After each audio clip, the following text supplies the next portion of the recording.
Hello guys, ഇതൊരു one day market shopping വ്ലോഗാണ്. ഈ ഒരു പരിപാടി ഞാൻ എവിടെയും കണ്ടിട്ടില്ല, ഇവിടെ മാത്രമേ ഞാൻ കണ്ടിട്ടുള്ളൂ. എനിക്കറിയില്ല വേറെ എവിടെയും ഉണ്ടോ എന്നുള്ളത് തന്നെ. റൂമിൽ നിന്ന് ഇറങ്ങി കോളേജിലോട്ട് പോയിട്ട് സർട്ടിഫിക്കറ്റ് എല്ലാം വാങ്ങിയിട്ട് വന്നു. ആദ്യം എന്തെങ്കിലും കുടിച്ചിട്ടാവാം ഷോപ്പിംഗ് എന്ന് വെച്ചാൽ ഞങ്ങളൊരു ഷേക്ക് കടയിൽ കയറി. ഞാൻ ഓരോ ഷേക്കായിരുന്നു പറഞ്ഞത്. അതിനുശേഷം ഞങ്ങൾ ഷോപ്പിങ്ങിലോട്ട് ഇറങ്ങി. അവിടെ കാണുന്ന ലെതർ ബാഗിനൊക്കെ അവർ 800-850 പറഞ്ഞു. ലാസ്റ്റിലായിട്ട് ഒരു 600-650 കിട്ടിയായിരിക്കും. പക്ഷേ അത് നല്ല ക്വാളിറ്റിയുള്ള ബാഗാണെങ്കിൽ കൂടി നല്ല വെയിറ്റ് ഉണ്ട്. ഞങ്ങൾക്ക് ഇത്രയും ലഗേജും കൊണ്ട് ഇത്രയും വെയിറ്റും കൊണ്ട് പോകാനായിട്ട് പറ്റാത്തതുകൊണ്ട് ഞങ്ങളത് വാങ്ങിച്ചില്ല. പിന്നെ സ്റ്റാൻഡൊക്കെ അടിപൊളിയാണ്, നമുക്ക് ഡെക്കോറൊക്കെ ചെയ്യാനായിട്ട് അടിപൊളിയാണ്. റേറ്റ് ചോദിച്ചില്ല കേട്ടോ. ഈ ഷോർട്സിന് പറഞ്ഞ റേറ്റ് 200 ആയിരുന്നു. അതന്നെ ഒരു എക്സ്പെൻസീവ് റേറ്റ് ആയിട്ട് എനിക്ക് ഫീൽ ചെയ്തു. പക്ഷേ നാട്ടിൽ ഞങ്ങൾക്ക് അങ്ങനെയല്ല. പക്ഷേ ഇവിടെ നമുക്ക് നോക്കുമ്പോൾ അത് എക്സ്പെൻസീവ് ആയിട്ട് തോന്നും. അപ്പോൾ തന്നെ അത് വേണ്ടെന്ന് പറഞ്ഞു. ഈ കൂട്ടിയിട്ടൊക്കെ ഡ്രസ്സ് കണ്ടത് ഒരു 50 രൂപയ്ക്ക് മാത്രമാണ് കൊടുക്കുന്നത് തന്നെ. പക്ഷേ അടിപൊളിയാണ്, നമുക്ക് നന്നായി നോക്കിയെടുത്തിട്ടുണ്ടെങ്കിൽ നമുക്ക് നല്ല നല്ല കളക്ഷൻസ് കിട്ടും. ഞാനങ്ങനെ ആദ്യം എനിക്കൊന്നും അങ്ങനെ വലിയതായിട്ട് ഇഷ്ടപ്പെട്ടില്ല. പിന്നെ ഞാനിങ്ങനെ തപ്പി വന്നപ്പം കുറച്ച് ടോപ്പൊക്കെ ഇഷ്ടപ്പെട്ടു. ഞാനൊരു 300 രൂപയ്ക്ക് അവിടെ നിന്ന് ഡ്രസ്സ് എടുത്തായിരുന്നു. ഒരു ഡ്രസ്സിന് 50 രൂപ വെച്ചിട്ടാണ് എടുത്തത്. എനിക്ക് ഈ മഞ്ഞ ഇഷ്ടപ്പെട്ടു. പിന്നെ കുറച്ച് ഡ്രസ്സൊക്കെ അടിപൊളിയാണ്. ഇട്ട ഡ്രസ്സിലോട്ട് വന്നു. അവിടെ അപ്പം എനിക്ക് ഇഷ്ടപ്പെട്ടില്ല. പിന്നെയാണ് ഡമ്മിയമ്മയ്ക്ക് എൻ്റെ കണ്ണു പോയത്. അപ്പം തന്നെ ആയിരുന്നു ഡമ്മിയമ്മ ഒരിടത്തു. ആ വീഡിയോ എനിക്ക് എടുക്കാൻ പറ്റിയില്ല ആക്ച്വലി.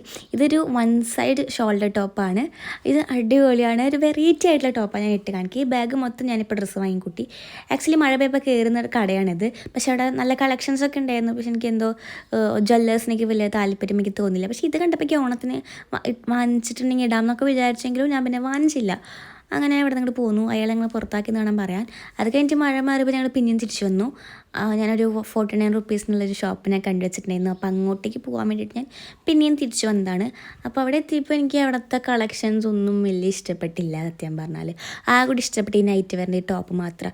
പക്ഷേ ആ ടോപ്പ് മാത്രം കിട്ടിയിട്ട് വലിയ കാര്യമില്ല. ഞാൻ ഫുള്ള് പരതി നോക്കി, എനിക്ക് ഒന്നും അങ്ങോട്ട് ഇഷ്ടമായില്ല.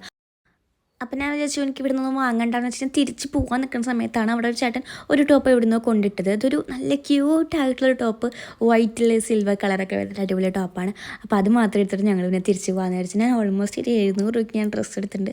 പക്ഷേ 700 രൂപ എന്ന് പറയുമ്പോൾ നമുക്ക് ഒരു ഡ്രസ്സ് കിട്ടുന്നത് ഒരു 10 ഡ്രസ്സോ ഞാൻ മിനിമം എടുത്തിട്ടുണ്ടാവും. മാക്സിമം ഞാൻ കൗണ്ട് ചെയ്തിട്ടില്ല. പിന്നെ ഞങ്ങൾ കഫേയിലോട്ട് വന്ന് ഇവിടുന്ന് കുറേ നടന്നല്ലേ, അപ്പോൾ എനിക്കെന്തോ ക്ഷീണം പോലെ. അപ്പോൾ ഇവിടെ വന്നിട്ട് ചെറുനാരങ്ങ വെള്ളം ഉപ്പിട്ട് കുടിച്ച് തിരിച്ചു പോകുന്ന സമയമാണ്. ഇരുട്ടായിട്ടും ബമ്മൽ ഫെസ്റ്റ് കഴിഞ്ഞിട്ടില്ല. ഇത് ശരിക്കും ഒരു റോഡാണ്. പക്ഷെ നമുക്ക് കണ്ടിട്ടുണ്ടെങ്കിൽ റോഡാണെന്ന് തോന്നത്തില്ല. കാരണം ഫുള്ള് കുഞ്ഞി കടകൾ ഫുള്ള് ഇട്ടേക്കാണ്. ഒരു രാത്രി കൊണ്ടാണ് അവർ ഇട്ടേക്കുന്നത്. ആ രാത്രി അവർ തിരിച്ച് പോവുകയും ചെയ്യും കേട്ടോ. അപ്പോൾ ആരെങ്കിലും കർണാടക അല്ലെങ്കിൽ ബംഗാർപേട്ടയ്ക്കൊക്കെ ഒരു മന്തിൻ്റെ ഒക്കെ ആയിട്ട് വരുന്നുണ്ടെങ്കിൽ മസ്റ്റായിട്ട് വിസിറ്റ് ചെയ്യാൻ പറ്റിയ ഒരു ഷോപ്പിംഗ് ആണിത്.